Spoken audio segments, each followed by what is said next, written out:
दोस्तों नमस्कार। आज पांचवें चरण का मतदान जारी है। कुल मिलाकर के 49 लोकसभा सीटों के लिए आज वोट डाले जा रहे हैं।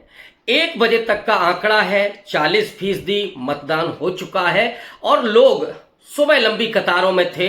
जब धूप हुई है तो थोड़ा सा कमी आई है, लेकिन जैसे जैसे शाम होगी वैसे ये कतारें और ज्यादा बढ़ेंगी। लेकिन जिस मुद्दे पर मैं बात करने के लिए आया हूं कि इन 49 सीटों में से उत्तर प्रदेश की 14 सीटों पर क्या स्थिति है। दरअसल 14 सीटों के बारे में मैंने कल भी कहा था कि ये चुनाव उत्तर प्रदेश में इंडिया अलायंस के आंधी में तब्दील हो चुका है। इलाहाबाद और फूलपुर की रैलियों में जिस तरह से भीड़ उमड़ी, उसकी वजह इलाहाबाद में जो प्रतियोगी छात्र हैं उनके भीतर की जो उम्मीदें थीं रोजगार पाने की, और राहुल गांधी के मैनिफेस्टो में जो भी वादे किए गए थे सरकार को बदलने के लिए, जो विकल्प दिख रहा था लोगों को, वो सीधे तौर पर उस भीड़ में कन्वर्ट होता हुआ दिखाई दिया। लेकिन मैं ज्यादा देर नहीं करूंगा, आपको उत्तर प्रदेश की 14 सीटों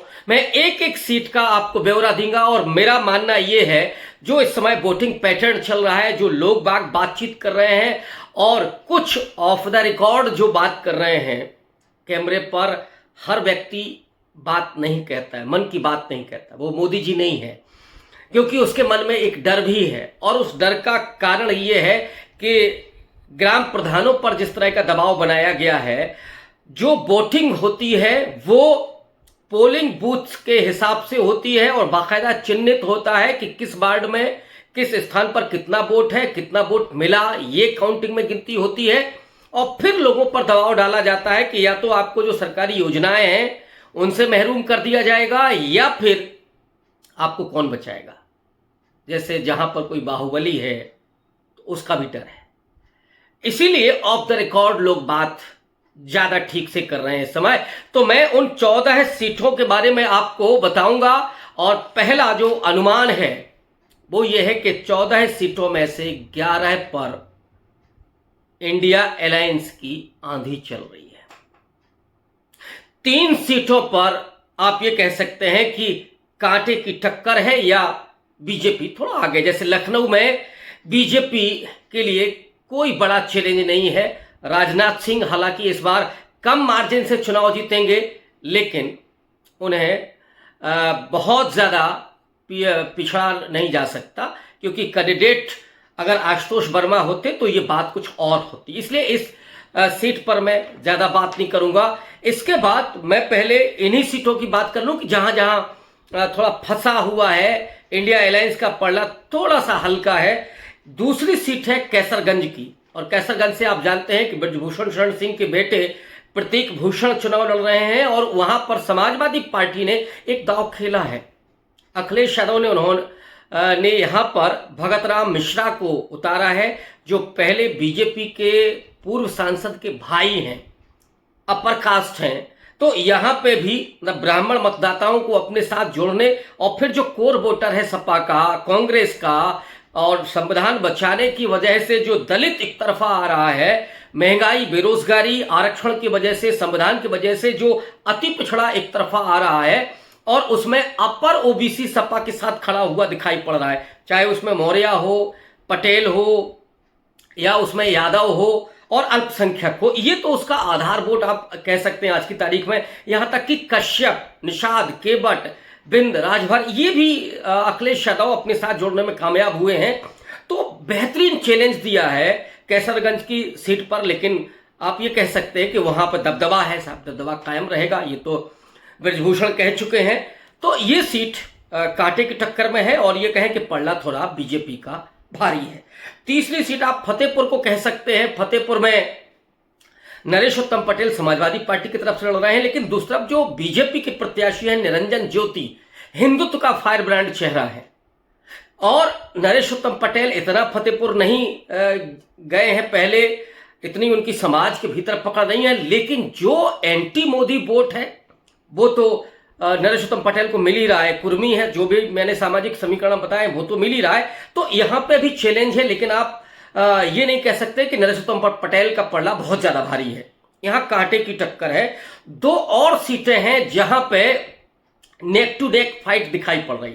ये सीटें 3 ऐसी हैं जहां थोड़ा सा इंडिया अलायंस का पलड़ा हल्का है, और 2 सीटें बांदा बुंदेलखंड की सीट और अयोध्या जहां राम मंदिर का उद्घाटन हुआ, राम मंदिर के प्रभाव वाली सीट, ये 2 सीटें हैं जहां पर नेक टू नेक फाइट है। और बुंदेलखंड की मैं सभी सीटों पर बात करूं, उसके पहले बांदा की बात कर लूं। बांदा में क्या है, त्रिकोणीय मुकाबला है, बीएसपी, समाजवादी पार्टी और बीजेपी के बीच।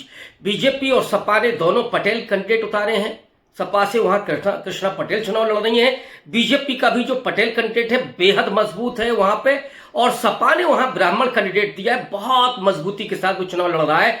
तो वहां पे आप कुछ भी नहीं कह सकते। हाँ, अब समीकरण अगर ये बनते हैं कि पटेल वोट ज्यादा सपा को मिल गया, जैसा रुझान लग रहा है, तो फिर इंडिया अलायंस को कोई नहीं रोक सकता। ब्राह्मण वोट अगर ज्यादा बीएसपी को मिल गया तो भी समाजवादी पार्टी को निकलने में आसानी होगी।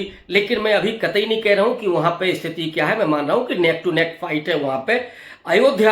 अयोध्या सीट पर लल्लू सिंह चुनाव लड़ रहे हैं बीजेपी से, पूर्व सांसद हैं वहां के, लेकिन जो ब्लेंडर उन्होंने किया वो भी उस जमात में शामिल हैं जिन्होंने कहा कि संविधान बदलने के लिए 400 सीटें चाहिए, और उनके सामने अवधेश प्रसाद हैं। ये सीट सामान्य है, लेकिन अखिलेश यादव ने बेहतरीन दाव खेला है। पासी समाज से आने वाले और लोकप्रिय नेता अवधेश प्रसाद यहां से चुनाव लड़ रहे हैं। लल्लू सिंह की हालत खराब है, लेकिन मैं फिर भी कह रहा हूं कि नेक टू नेक फाइट है। मैं ये नहीं कहूंगा कि अवधेश प्रसाद का पलड़ा भारी है, हालांकि स्थिति कुछ ऐसी ही दिखती है, लेकिन फिर भी मैं इस बात को इग्नोर करूंगा और ये मानूंगा कि अयोध्या में भी नेक टू नेक फाइट है। अब उन सीटों की बात करते हैं जहां पे आंधी चल रही है इंडिया अलायंस की। बुंदेलखंड की 3 सीटें, झांसी, जालौन और हमीरपुर। ये 3 सीटें, झांसी से आदित्य जैन कांग्रेस पार्टी के बेहतरीन चुनाव लड़ रहे हैं, और इस समय मुझे लगता है कि कम से कम 1 लाख वोटों से वो आगे खड़े हुए हैं। जालौन भानु प्रताप वर्मा के सामने समाजवादी पार्टी के नारायण दास अहिरबार बेहद कमजोर प्रत्याशी थे। शुरू में ये माना जाता था कि वो कैसे चुनाव लड़ पाएंगे, लेकिन जब जनता आती है, जब समाज में संविधान को लेकर के खतरे की लकीरें हों, तो वहां चुनाव पलट गया है। भानु प्रताप वर्मा कोरी समाज से आते हैं, और 50% कोरी आज की तारीख में समाजवादी पार्टी के अहिरबार प्रत्याशी को वोट कर रहा है। बीएसपी की कंडीशन ये है कि बीएसपी का भी जो जाटव वोटर है वो भी नारायण दास अहिरबार को वोट कर रहा है, और ये हर सीट पर दिख रहा है आपको। बांदा को अगर हम छोड़ दें तो बीएसपी का वोटर पूरे तरीके से 80%, हम 80 अगर ज्यादा मान लें तो थोड़ा 70%, क्योंकि जो गांव का वोटर है, जो 50 साल की उम्र से ज्यादा वाला वोटर है, वो अभी भी हाथी देखता है। लेकिन जो रोष है इस समय कि मायावती पर दबाव डाला अमित शाह ने, आकाश आनंद को बाहर करना पड़ा मायावती जी को, इसका वो दोषी मान रहा है बीजेपी को, तो वो बीजेपी को हराने के लिए खड़ा है। तो करीब करीब 70% जाटव मतदाता, जितने लोगों से मेरी बात हुई है, वो सब बीजेपी को हराने के लिए वोट कर रहे हैं। तो हमीरपुर में भी वही पोजीशन है। लोधी कैंडिडेट हैं अजेंद्र राजपूत, बहुत बढ़िया चुनाव लड़ रहे हैं वहां पे, और हमीरपुर में वही इक्वेशन है, मैं उसको दोहराऊंगा नहीं। 1 लाख वोट से करीब करीब आगे मुझे दिखाई पड़ रहे हैं। बाकी और सीटें आप आ जाइए। जो अवध बेल्ट है, मोहनलालगंज जस्ट लखनऊ के बगल की सीट है। आर.के. चौधरी समाजवादी पार्टी कैंडिडेट है, कौशल किशोर बीजेपी कैंडिडेट है, बेहद अलोकप्रिय हैं, और ये कौशल किशोर ये सुरक्षित सीट है। ऐसे व्यक्ति हैं जो आरक्षण के खिलाफ दलितों के भीतर नैरेटिव पैदा करते हैं, आरएसएस के एक तरह से प्यादे बनकर के काम कर रहे हैं, और ये इनका बस चले तो आरएसएस कि यहाँ दिमाग गिरवी रख करके संविधान के खिलाफ भी बात करने लगे। तो कौशल किशोर को हराने के लिए जनता एकदम तैयार बैठी है। रायबरेली में अद्भुत है, रायबरेली में राहुल गांधी को कोई चुनौती नहीं थी, लेकिन सीआर पाटिल को लगा दिया नरेंद्र मोदी ने राहुल गांधी को घेरने के लिए, और राहुल गांधी ने इसको भांप लिया। आज पूरे दिन वो रायबरेली में है, लगातार इंस्पेक्शन कर रहे हैं, और जो आत्मविश्वास है राहुल गांधी का आप देखें तो आपको समझ में आएगा कि राहुल गांधी कम से कम 3.5 लाख वोट से वहां पर आगे दिखाई पड़ रहे हैं। हालांकि कोशिश दिनेश प्रताप सिंह कर रहे हैं, उनके भाई कर रहे हैं कि लोगों को डराया जाए, धमकाया जाए, ये खबरें आई हैं, वोटर को डराया जा रहा है, लेकिन फिर भी वहां पर 3.5 लाख से नीचे की स्थिति नहीं दिखाई पड़ती राहुल गांधी की। अमेठी से केएल शर्मा बहुत बढ़िया चुनाव लड़ रहे हैं, ब्राह्मण केएल शर्मा के साथ आ गया, कांग्रेस के साथ आ गया है। रायबरेली में एक बात मैं भूल गया, कोरी वहां करीब 1.5 लाख है, और 80% कोरी जा रहा है। जाटव वहां पे जा रहा है, धोबी जा रहा है, पासी बेल्ट पूरी जा रही है। पासी इस बार बहुत मुखरता के साथ खड़ा हुआ है समाजवादी पार्टी के साथ, कांग्रेस पार्टी के साथ, यानी एंटी बीजेपी। अमेठी में यही इक्वेशन है। केएल शर्मा करीब करीब 1 लाख वोट से चुनाव जीतेंगे, ऐसा मेरा अनुमान है। कौशाम्बी, अब पूर्वांचल की तरफ आइएगा।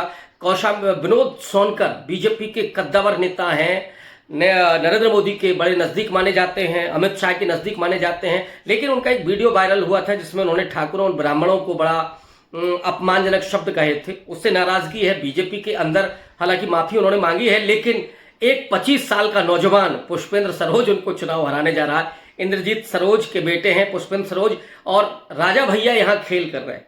राजा भैया ने कहा है कि जिसको जहां वोट करना है वहां वोट करे। 2 विधानसभाएं प्रतापगढ़ की आती हैं, तो ये पुष्पेंद्र सरोज 25 साल का नौजवान 1 मार्च को जिसका 25 साल हुआ है, बेहतरीन कर रहा है और इसकी पोजीशन 1 लाख से ऊपर की है।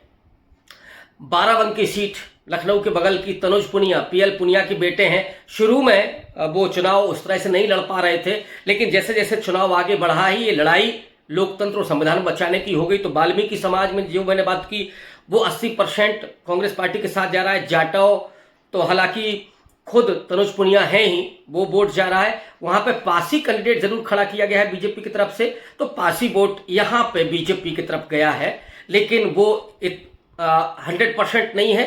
पासी समाज भी 20 से 30% आराम से तनुज पुनिया की तरफ जाते हुए दिख रहा है। ये पोजीशन है आपका।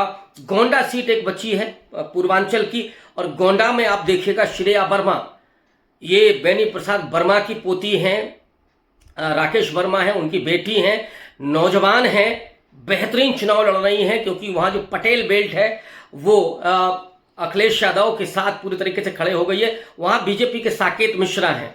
साकेत मिश्रा चुनौती जरूर दे रहे हैं, लेकिन ये स्थिति नहीं है कि वहां श्रेया वर्मा को हराया जा सके। श्रेया वर्मा 1 से 1.5 लाख वोट से करीब करीब परसेप्शन में आगे दिखाई पड़ रही हैं। तो ये स्थिति है जहां पर 11 सीटों पर 1 लाख से अधिक की जीत दिखाई पड़ रही है। आंधी चल रही है। 3 सीटें ऐसी हैं जहां पे स्थिति थोड़ा सा आप ये कह सकते हैं कि कमजोर है इंडिया अलायंस की, हल्की कमजोर है। लखनऊ में थोड़ी ज्यादा कमजोर है, कैसरगंज में थोड़ी आप कह सकते हैं कमजोर है, लेकिन 2 सीटों पर, उन 11 में से 2 सीटों पर जो फतेहपुर और लल्लू सिंह की सीट है, अयोध्या यानी फैजाबाद, वहां पे नेक टू नेक फाइट है और अवधेश प्रसाद के निकलने की उम्मीद बन सकती है।